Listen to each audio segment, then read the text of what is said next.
World War II was a conflict won by logistics. While history books praise the iconic American Willys Jeep as the ultimate go-anywhere vehicle, it had a glaring weakness: liquid mud, deep alpine snow, and waterlogged swamps. When the terrain turned into a bottomless soup, the Jeep failed. The Allies needed a machine that challenged physics. Enter the M29 Weasel. Engineered with a footprint lighter than a human, this low-slung, unarmoured tracked vehicle did what tanks and trucks found impossible. It drove over obstacles instead of digging into them. Originally built for a top-secret commando raid in the frozen mountains of Nazi-occupied Norway, it evolved into an indispensable multi-theatre workhorse, from the shores of Normandy to the jungles of Vietnam and the frozen wastes of Antarctica. This is the comprehensive history of the Studebaker Weasel. The Weasel owed its existence to a radical, top-secret 1942 military initiative called Project Plough, the brainchild of an eccentric British inventor, Geoffrey Pyke. The plan aimed to drop elite commandos behind enemy lines into Axis-occupied Norway. Their objective: sabotage vital German heavy water facilities critical to Nazi atomic research. To transport these troops across deep snowfields at high speeds, Pyke needed an ultra-light, mechanized snow skimmer. The US military commissioned Studebaker Corporation to design and manufacture the vehicle, but rushing a machine from basic sketches to a physical prototype in just 180 days almost resulted in disaster. This initial prototype was designated the T-15 cargo carrier, later known as the M28, and during its first secretive field trials in the sand dunes of Lake Michigan and the frozen passes of the Canadian Rockies, the machine failed spectacularly across nearly every military requirement. The military demanded a top speed of 20 miles per hour. The T-15 maxed out at 15. The Army required it to scale a 20-degree alpine incline. The prototype bogged down at 15 degrees. Worst of all, the Army specified an operational range of 250 miles. The T-15 burnt through its fuel so efficiently it ran bone dry after just 80, a flaw that would have left elite commandos hopelessly stranded in enemy territory. Mechanically, the T-15 was a nightmare. It used a rear-engine, front-wheel drive configuration that tried to pull a pair of narrow 15-inch rubber band tracks. During sharp turns or heavy loads, the tracks would violently stretch, snap, or jump completely off their drive sprockets, immobilizing the vehicle. The final nail in the coffin came during a tactical airdrop test from a C-54 transport plane. Because the engine was mounted in the rear, the vehicle's center of gravity was completely unbalanced. The moment it cleared the cargo doors, the prototype flipped violently mid-air, plummeted, and disintegrated upon landing. Project Plough, along with the T-15, unsurprisingly, was cancelled, and the T-15 was deemed a total failure. But instead of scrapping the project, Studebaker engineers went back to the drawing board for a radical ground-up overhaul. They inverted the entire design to create a machine that would actually work. The redesign yielded the M29 Weasel.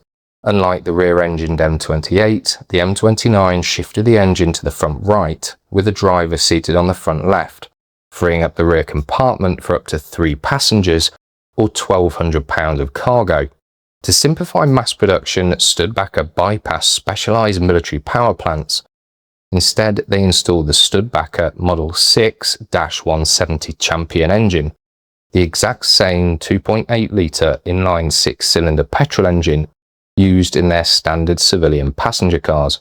This civilian power plant generated 70 brake horsepower at 3,600 RPM. It was paired with a 3-speed manual transmission and a 2-speed transfer case, giving the driver 6 forward and 2 reverse gears. Power was managed through a lever-controlled brake steering system.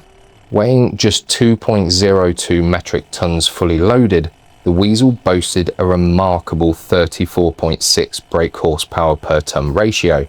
For a 1940s track vehicle, this was exceptionally high. For a perspective, a standard World War II M4 Sherman possessed a mere 13.2 brake horsepower per ton. Even a modern M1A2 Abrams main battle tank operates at around 23.2 brake horsepower per ton. This high power to weight ratio allowed the Weasel to hit a top speed of 36 miles an hour on solid ground. The real genius of the Weasel lay beneath its hull. The early M28 had suffered from narrow tracks that threw themselves off their sprockets during tight turns. The M29 fixed this with wide 20-inch rubber band tracks reinforced with internal steel cables and manganese steel grouser bars. Supported by 8 pairs of small rubber-tired double-wheel bogies and 2 return rollers per side, the suspension evenly distributed the vehicle's light weight. This engineering produced a staggering ground pressure of just 1.9 pounds per square inch. In comparison, the average human exerts around 8, and interestingly, the M29 shares this ground pressure with a least Weasel, which is the world's smallest carnivore that requires this low pressure to walk on snow, just like the M29, and the least Weasel possesses the highest bite force to body size ratio of any other mammal.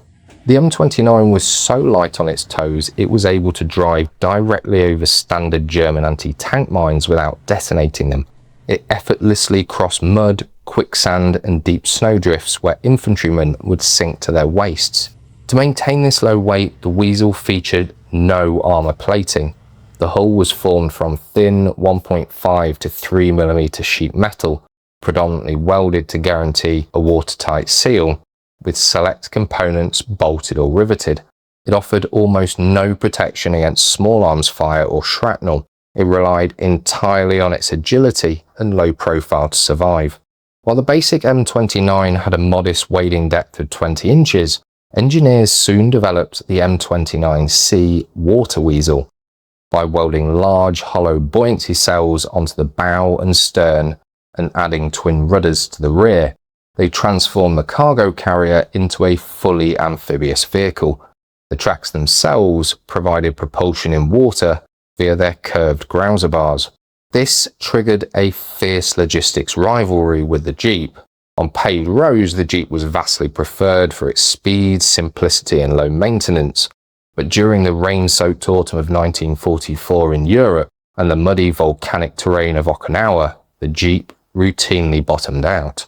Troops increasingly demanded Weasels, which successfully ferried rations, laid communication lines, and evacuated wounded soldiers from front lines that no wheeled vehicle could reach. Though designated a cargo hauler, frontline crews quickly up-armed it. Modifications included mounting 30 caliber or 50 caliber Browning machine guns, M20 recoilless rifles, and even 81mm mortars onto the floorboards, turning the fragile utility vehicle into a highly mobile, fast-attack platform. The Weasel's combat record didn't end in 1945. Its most brutal operational deployment occurred during the First Indochina War. The French military acquired hundreds of surplus M29Cs and formed them into specialized amphibious squadrons. In the trackless, waterlogged terrain of the Mekong Delta and the Tonkin region, the Water Weasel was the only mechanized vehicle capable of navigating the endless network of dikes and deep rice paddies. French troops added armor plates and heavy automatic weapons, using them as primary assault craft until the rubber tracks simply disintegrated under the grueling tropical conditions. Simultaneously, the Weasel finally achieved its original destiny, conquering ice and snow. During the late 1940s and 1950s, the Weasel became the backbone of polar exploration. Operating in sub-zero temperatures, Weasels mapped thousands of miles of uncharted ice sheets, hauling scientific gear across glaciers where heavy tractors would break through the ice crust. As the military retired the type, the Weasel found a thriving post-war civilian life.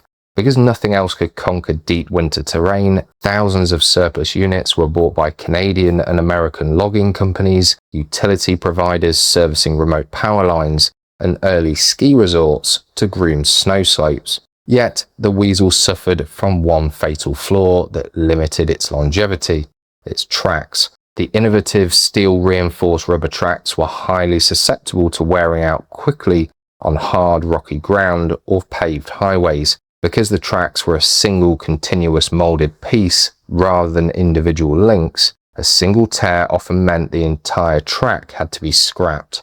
A costly and maintenance-heavy problem. This example has actually been fitted with all rubber tracks to solve this problem.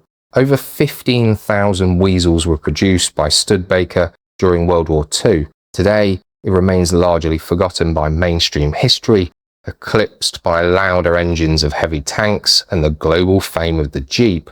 But to the soldiers, explorers and workers who depended on it, the M29 Weasel was an unmatched triumph of all-terrain engineering. A special thanks to Rob, who took me for several drives in his beautifully restored Weasel.